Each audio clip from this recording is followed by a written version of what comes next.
नमस्कार, मैं आर के शर्मा। आप देख रहे हैं भारत रक्षक न्यूज।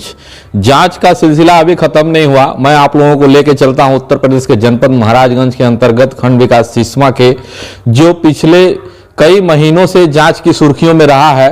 पुनः उसको हम एक बार शिकायतकर्ता से आप लोगों को मिलवाते हैं और आगे की प्रक्रिया कहां तक बढ़ती चली जा रही है और जांच अभी कहां से कहां तक होना है, किस अधिकारी का क्या आदेश है। जबकि शिकायतकर्ता का यह कहना है कि जब हमारा रिपोर्ट खंड विकास सिसवा से ही जब हमको मिला, उसको देख करके हमने शिकायत किया हुआ है कि हमारे ग्राम सभा में कई करोड़ों रुपए निकाल लिए गए हैं और भुगतान भी हो गया है।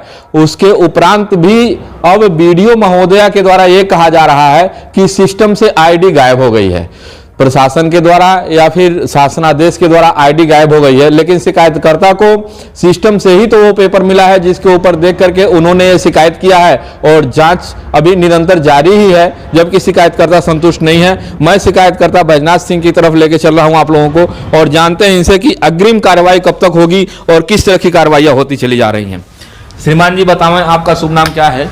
मैं बैजनाथ सिंह भुजौली का रहने वाला हूँ और मैंने जो पिछले उसमें जांच के लिए दिया था, उस जांच टीम आई थी, जांच सही नहीं हुई, जिसकी शिकायत मैंने माननीय मुख्यमंत्री से किया। और फिर दूसरी बार जांच के लिए 19 तारीख को आज के दिन ही ब्लॉक पे अधिकारी आने वाले थे, जिसकी चिट्ठी आई हुई थी, लेकिन आज किसी कारणवश अधिकारी नहीं आए हैं, जिसकी सूचना मुझे मिली है। मैं अभी फिर इसके बारे में पता करता हूं कि आखिर अधिकारी क्यों नहीं आए हैं, क्या है, या अगला डेट क्या है। और दूसरा चीज़ ये है कि हम इस जांच से संतुष्ट नहीं हैं और हम आपसे बताए थे कि पिछली बार की ऐसा है, मैं माननीय मुख्यमंत्री से टाइम लिया हूं कि ऐसा है कि इस महीने के आखिरी तक मुझे टाइम मिलने की उम्मीद है, जैसा कि मैंने लखनऊ वार्ता किया था। तो जैसे ही टाइम मुझे मिलेगा तो मैं माननीय मुख्यमंत्री से मिलकर सारी बातों को विस्तार रूप से बताऊंगा कि ऐसा है कि जो जांच टीम आई थी, क्या दबाव था, क्या मजबूरी थी, जिन लोगों ने जांच सही किया नहीं। और आज तक अभी हमें जांच रिपोर्ट नहीं मिली। जांचकर्ता मैं हूं, मैं इसका शिकायत किया था, लेकिन अभी तक मुझे उसकी कॉपी नहीं मिली। क्या आप प्रार्थना पत्र टीएससी कार्यालय में दिए थे शिकायत? मैंने एक गोरखपुर मतलब जेडीसी साहब के यहाँ कार्यालय में दिया था कि हमें अभी इसकी प्रति मिली नहीं और हमें इसका प्रति उपलब्ध कराया जाए, लेकिन अभी तक कोई हमको मतलब मिला नहीं। फिर मैं 1-2 दिन के अंदर में हम फिर जाने वाले हैं जेडीसी साहब के यहाँ कि आखिर हमें उसका वो दिया जाए, ताकि हम अग्रिम कार्रवाई के लिए आगे बढ़ें। और आपकी जो जांच है उसमें जो आपने दिया था कि आईडी नहीं मिल रही है, ये तो आपका और सरकार का अपना विषय है कि आईडी आखिर गई कहाँ, जिससे भुगतान हुए हैं, जिसके गांव में जो कार्य हुए थे और जो मौके पे हमने देखा था उसमें जो काम नहीं हुए उसके भुगतान हुए थे। यही तो जांच का विषय है। देखिए, शिकायतकर्ता का ये कहना है कि ये जो उन्होंने पेपर निकाला है ये खंड विकास सिसवा से ही मिला है, इसमें डेट और टाइम भी है।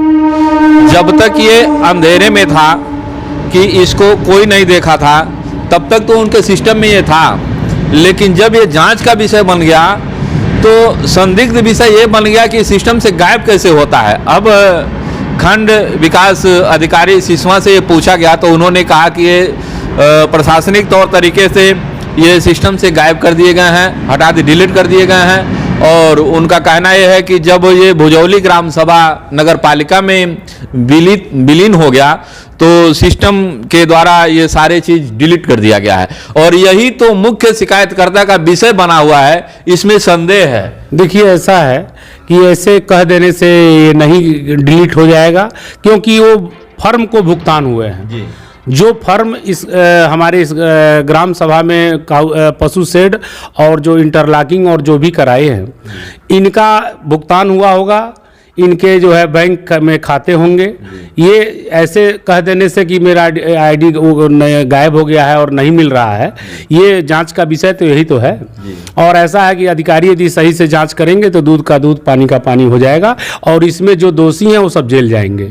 मेरी यही मांग है और मैं इस लड़ाई को छोड़ने वाला नहीं हूँ। और मैं आपसे बताया था कि मैं अभी आगे, और यदि यहाँ से प्रदेश से और इन नेताओं से न्याय नहीं मिला तो हाई कोर्ट तक भी जाने के लिए मैंने अपनी योजना बनाई है और इस कागज को मैं सब इकट्ठा कर रहा हूँ और मैंने अपने विधिक लोगों से राय भी ले रहा हूं कि इसमें आखिर अग्रिम कार्रवाई के लिए मुझे क्या क्या करना है। महोदय, आज जब विकास खंड पे गए थे, आप बीडीओ साहब से मुलाकात की? मैं अभी बीडीओ साहब के पास गया था और मैंने पूछा कि जांच जो टीम आने वाली थी क्या हुआ, आप इसके बारे में कुछ बताएं। तो कह रही हैं कि ऐसा है कि टीम आई नहीं और अब हमसे जो पेपर मांगा गया था मैंने पेपर को भिजवा दिया है, लेकिन टीम आई नहीं है। अब इसके लिए आप उन्हीं से बात करें कि क्यों नहीं आए लोग।